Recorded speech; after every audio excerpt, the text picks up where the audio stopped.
I'm going to introduce our first speaker, and then we may take a quick break when Congressman Kane comes in to let him speak as well. So our first speaker is Michael Gurian. He is a New York Times best-selling author of 28 books published in 22 languages. He provides counseling services at the Mary Cliff Center in Spokane, Washington. The Gurion Institute, which he co-founded, conducts research internationally, launches pilot programs, and trains professionals. Michael has been called the people's philosopher for his ability to bring together people's ordinary lives and scientific ideas. He has pioneered efforts to bring neurobiology and brain research into homes, schools, corporations, and public policy. A number of his books have sparked national debate, including The Wonder of Boys, Boys and Girls Learn Differently, and The Minds of Boys, among many, many others. Michael is an educator. He has spoken and taught at many universities, and his work has been featured in basically every publication that you can imagine. We're very, very honored that Michael could join us here today, and we look forward to his keynote address.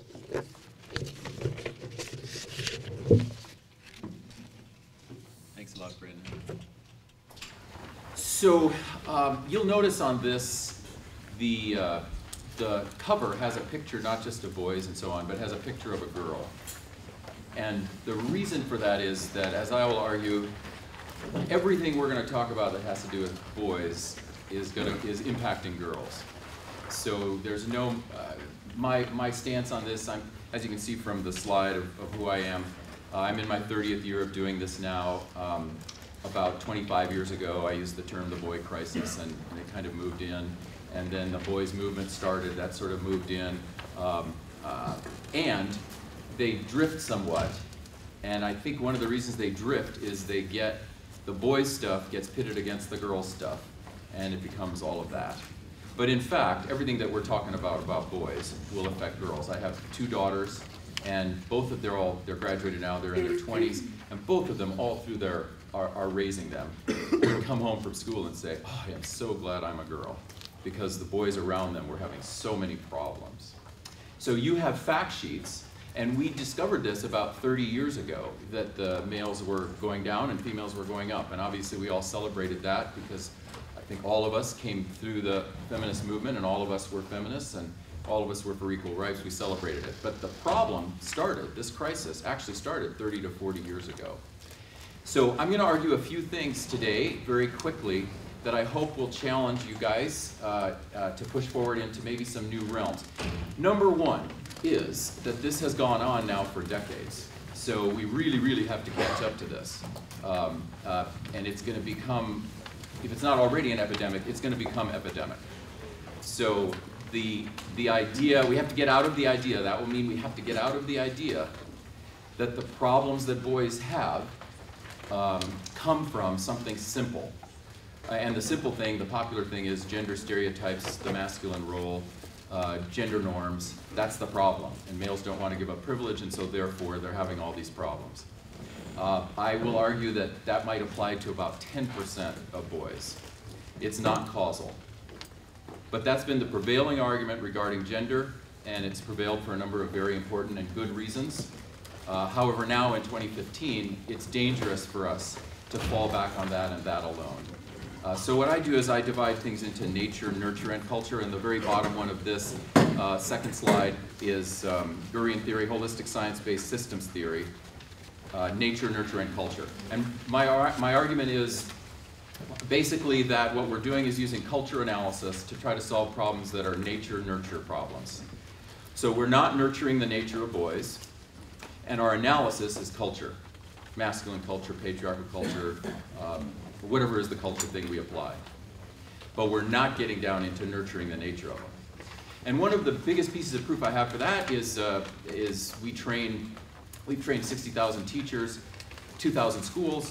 Wherever we go, none of those teachers, or two out of a training classroom of 500, ever saw a PET scan or a SPECT scan of the male and the female brain when learning, or the male and the female brain when doing emotive systems, in other words, putting feelings into words. In all these systems, males and females are different. So obviously we overlap, but males and females are different, and the scans show the difference. But these wonderful teachers did not see any of this in their training. So they got BAs and masters, went into classrooms and didn't see any of it. So you can imagine they're going to have some problems with certain populations. And of course, the primary population they have problems with is boys. So the second slide, I'm like going through thinking this is coming up at some point, but it isn't up. So follow the third slide. So if you follow a trail, I'll follow some trails with you. So an African-American boy has trouble, all right? So he drops out. He has a 72% chance of being jobless by the time he's in his 20s. Not nurturing the nature in the first 10, 15 years of life, profound consequence. White boys, European-based Caucasian, without that diploma, 38% decline, okay? And I argue here, as you can see, the old language of male privilege is false for many or most of these males now. It's not enough. They're not failing because they're not wanting to give up male privilege. They're failing because the system under-nurtures them as males. So now we can go to this. So what I've been asked to do is look at the what and the why. And the what is severe. It's in all the areas you would think of that we would like to see some good health. We're having trouble with boys. So family life, attachment, parenting, that whole world is really, really difficult. And I'll talk about the three-family system in a moment and breakdowns in that nurture, the nature, structure. Physical, mental, emotional health in trouble. And you've got the stats here that we've given you. Education, pre-K through college, there's just no age group where if you look at all the data, you can argue anymore that boys are doing better than girls. And in many of the areas, and that includes white boys, by the way, and in many of the areas, the gaps are just massive. And then work, jobs, and economy, that was an area where I guess we all always would say, oh, it's okay. What's happening in the schools doesn't really matter because, you know, boys they're tough and they're aggressive and they'll work hard and they're motivated and they'll go get a job. And of course, we're seeing, we don't know yet how we're going to track all this, but I would estimate somewhere between 10 and 20 million of these guys are struggling, even just to get motivated. And a lot of them, of course, are not finding jobs, and they don't even fit on the rolls anymore because they've stopped looking for jobs. So the whole economic issue is really, really terrible. And this crisis is costing us trillions of dollars, and I think we don't realize it because we don't connect the fact that just about everything that we as a nation have to deal with connects to the state of boyhood.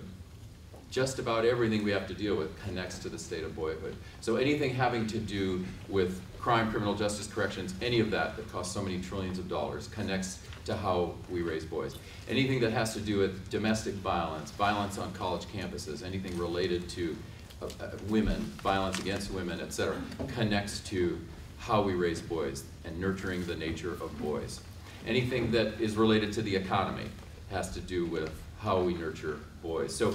So I'm guessing that in just about every caucus or committee, someone could walk in and say, oh, wow, this relates to how we nurture the nature of boys and whether we are doing it well or not. Go ahead. Yeah, go ahead. So that's really a big thing for me. So if you look at mental, emotional health and suicide rates, I'll add a few more. I didn't see suicide rates on this one, but boys are 4 times as likely to commit suicide as girls. Sometimes people will say, no, girls are, but actually, as you may know, the stat is that girls are more likely to attempt suicide, but boys go through with it, and at about 4 times the rate. Violence has become a disease, and it's one of the best markers. It's one of the best pieces of symptomology of what is going on right now. The increases in violence in the US, most of which is an increase in male violence. We have some increase in female, but it's mainly an increase in male violence. That is a symptom of the fact that we are not nurturing the nature of boys. When boys become violent, the signal they are telling, that you're giving the culture is, you are not nurturing my nature. You don't know who I am, you don't know what makes me tick, and the systems that are supposed to be raising me are breaking down, and one of the ways I will show it to you is I will become violent. So all of those stats, incarceration, economic woes. So chronic stress, what's happening is males are under chronic stress, and that's the thing we're gonna have to deal with. Cortisol levels are constantly high, for reasons that I'll get to. And they are, it's fight or flight. They're either hurting people, hurting themselves, or they're withdrawing, lack of motivation, withdrawing. Fight or flight, fight or flight. And one of the kind of an interesting brain fact is any of you who know me may know that I'm science-based, so I'm looking for science. I'm starting with nature, then moving to nurture, then culture. When males get under stress, testosterone levels go up. When females get under stress, oxytocin levels go up. It's a profound difference between males and females.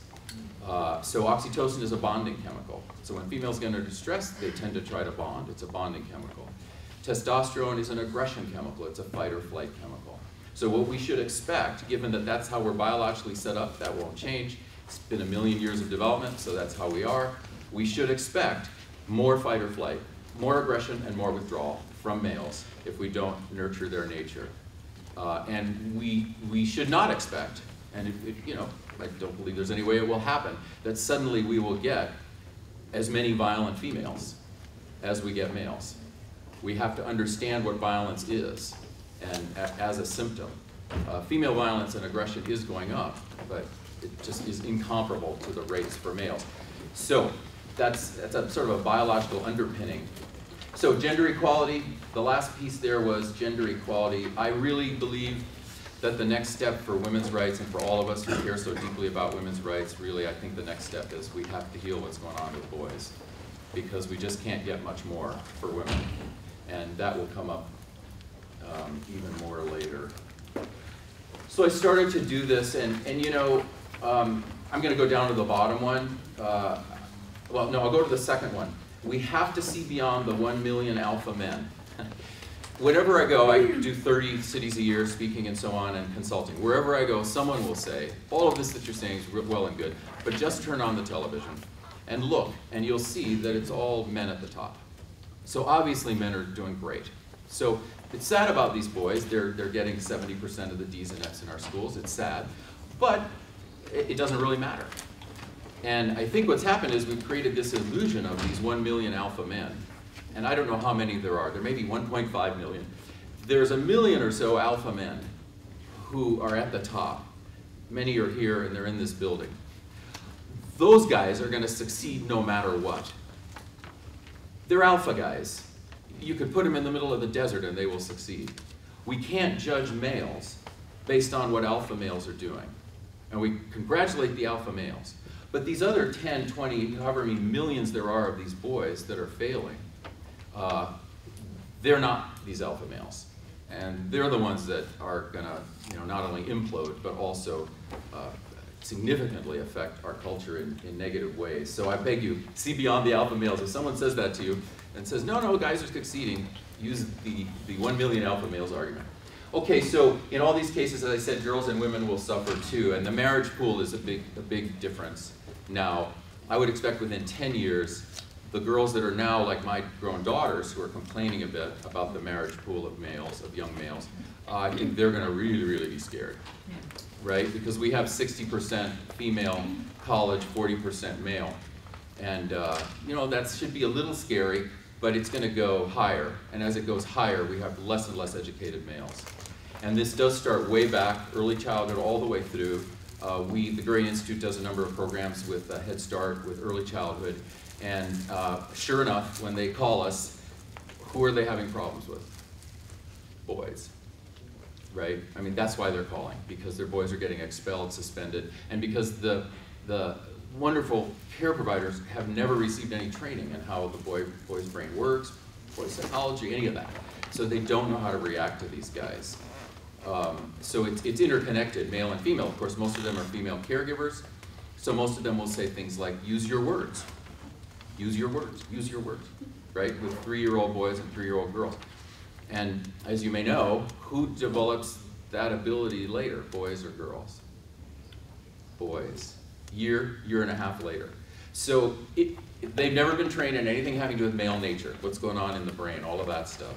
They go in, they're beautiful, nice people, but of course, it's mainly males that will fail because they're very verbal, and they want these guys to be very verbal. And they'll, even with story time, they'll say, stop, sit down. Sit down so you can hear the story. When the brain research shows that actually that guy should be moving around in order to hear the story. If he moves around, he'll hear the story and retain it. If he sits down, he won't. So this is how deeply entrenched everything is, and folks are not trained in it, so these wonderful people don't know. So old paradigm of gender equality, to help girls, we have to stop focusing attention on boys. We have to basically get rid of it. It doesn't make sense anymore, may have made sense, I think it did make sense 50 years ago. Doesn't make sense now. It's all too interconnected. And I would beg people, as I started out, one of my big takeaways today is when you hear it's the male role causing these problems, or you hear it's masculine stereotypes causing these problems, please know, at least my opinion based on 30 years of research in 2,000 schools, 60,000 teachers, around 1 million kids, what I've learned is that applies to about 10%. So we need deeper theory for the other 90%. All right, so these are some of the stats that you have inside your thing, and then you have them on my. The 2/3 of D's and F's received by boys is just killer. Just killer. By 7th grade, in our data coming out of our 2,000 schools, by 7th grade, in a classroom of 25, we show 5 boys having difficulty and 1 to 2 girls. So more than twice. And a lot of the difficulty is by then they hate school. And once they hate school, they're pretty much sunk. And the poor teachers, wonderful, beautiful teachers, the therapists, the counselors, none of them have ever seen a scan of the male and female brain and seen how different they are. So they keep applying standards that they think will work with females, or that are female brain standards they think will work with males, and they do work for about 1 in 5 males. But we get these other males they don't work with, and those males they just figure must be defective. And it becomes a terrible spiral by 7th grade. So watch those grades, that's a big deal. Okay, next one. So we've got, this one is killer to me, that 99% of teachers have never received training in the boy crisis or in the male brain. And so let me spend a minute again with nurturing the nature. The biggest problem is we are not nurturing the nature. So we gotta train everyone in what the actual nature of boys are. The actual nature. And if you go ahead into the next one. That should be the brain slide. This is, and now we'll shift into the why. We historically moved out of systems that nurtured males, and we broke down these systems. And we did it obviously for some very good reasons, because 50, 100 years ago there was a lot of lack of fairness to females. So we did it righteously. And thank God that we broke down a lot of these systems so that our gender roles can be equal. But the problem is, we didn't get gender. We focused on gender roles and thought we understood gender. But gender is in the brain. So even transgender is in the brain. Transgender, which is a very popular subject right now, you have a male brain in a female body, or a female brain in a male body. Easy to scan, you can scan it, and there it is. So even that is on a spectrum of gender in the brain. And it's gender in the brain that helps us to understand the nature of males. And then of course we have more than 3.65 billion ways to be male, so there's a broad spectrum of what male is on there. But I'll just give you, these are all areas in which the male and the female brain operate differently when they learn, when they love, when they behave. These are just a few. We know of about a little over 100 structural differences between the male and the female brain. So when I'm saying we're not nurturing the nature, that nature is there. It's there for us to study and learn, and we really got to get it into all of our programming. I mean, I know from being so in the schools that there are millions of dollars will be spent by the DOE or someone else on some new curriculum. That millions of dollars, and then 2 years later, that won't work, and they'll spend millions on another one. What has to be done truly is you have to spend much less money on getting the teachers trained in this so that they can nurture the nature of these boys. Because once they nurture the nature of boys, boys flourish. And go ahead and click. The key term is the 3-family system. So what's happening for us is this sort of 4-pronged problem. Boys have always been raised in 3-family systems. They had a nuclear family of some kind. They had an extended family, mentors, And then they had a communal if they were in a small tribe, communal family, or if they were in a larger area, an institutional family, which might have been the school, might have been the church, or any religious faith community. Nowadays it could be Boy Scouts, it could be, etc. It could be anything institutional like that. Right, and that's wrapped around an extended family, which provides 3 to 5 mentors for every boy developmentally as he grows up. And that's wrapped around a nuclear family. And the nuclear family is generally 2 people. It could be 1 person. It could be same sex. That's not really what matters. What matters is that it's a primary attachment unit. We have breakdowns in all 3 of those. In the primary attachment unit, we often just have 1 person attached, and it's generally the single mom, and she's trying to attach to a number of kids while working full-time, etc. So that's a very problematic attachment. The dad is often gone, so we've lost that attachment. In some ways, even deeper or equally deep a problem as the loss of the father is the fact that in the past, fathers have been gone. So fathers died in war, fathers, you know, if you go back to any of your ancestral bases, go back 100 years, fathers might have been gone because of war or working somewhere else. But these 3 to 5 mentors stepped in. The mother's brother stepped in, the father's brother stepped in. The blacksmith who became the master to this apprentice boy who learned to be a blacksmith stepped in. So now, right, we don't have those 3 to 5.